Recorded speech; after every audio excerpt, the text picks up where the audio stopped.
최근 마이코플라스마 폐렴의 확산세가 예사롭지 않다는 지적이 나오고 있습니다. 중국에 이어서 인도네시아에서도 퍼지고 있는 가운데 우리나라 역시 지난 9월 이후에 지속적인 증가세를 보이고 있기 때문인데요.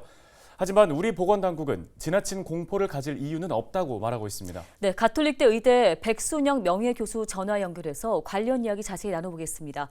교수님 안녕하십니까? 예, 가톨릭의대 명예교수 백순영입니다. 예, 마이코플라스마 폐렴 환자의 80% 이상이 지금 어린이인 것으로 집계됐는데요. 다소 낯선 질환인데 이렇게 어린이들이 걸리는 질환으로 평소에도 잘 알려져 있습니까? 예, 일반적으로 전 연령층에 감염이 될 수 있지만 성인인 경우에 있어서는 큰 문제가 되지는 않습니다. 이 마이코플라스마 폐렴균이라는 세균에 감염이 되게 되면은 보통 2, 3일에서 일주일 가볍게 앓고 지나가는 것이 보통이지만 초기 증상으로서는 미열, 피로감, 기침, 인후통, 두통, 설사 등의 증상이 생기게 되고 길게는 3주일 이상 지속되는 경우도 있습니다. 이때 지금 유행하고 있는 독감이라든지 아데노바이러스, RSV, 라이노바이러스 등이 중복 감염되게 되면은 중증 폐렴이 될 수도 있기 때문에 굉장히 위험할 수도 있어서 어린 연령층, 특히 학령기 연령층의 아이들은 주의해야 된다고 봅니다. 네, 이 질환이 어린이들 중심으로 퍼지고 있다는 점과 함께 일반 항생제와 해열제가 잘 듣지 않는다고 하니까 더 걱정이 커지는 것 같습니다. 폐렴균이 강해서 그런 건가요?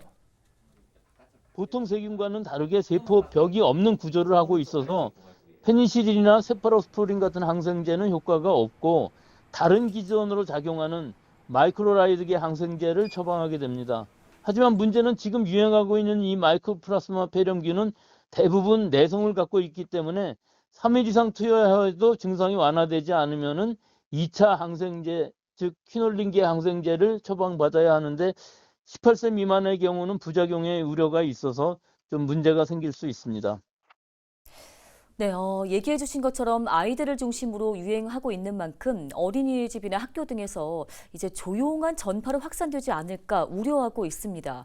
개인 방역 수칙 어떤 것들 좀 기억하고 지키면 좋을까요? 3주 이상 지속되면서 고열이 되고 폐렴으로 진행될 수가 있기 때문에 이럴 경우에 너무 길게 간다고 생각이 되면은 소아과 호흡기내과 전문의 진료가 필요합니다. 다만 이 세균에 대한 백신은 아직 없기 때문에 예방으로서는 일반적인 위생수칙 준수, 즉 손 씻기, 기침 예절, 환기, 습도 조절 등을 잘 해야 되고요. 아프면 집에서 쉬는 것이 제일 필요한 시기라고 봅니다.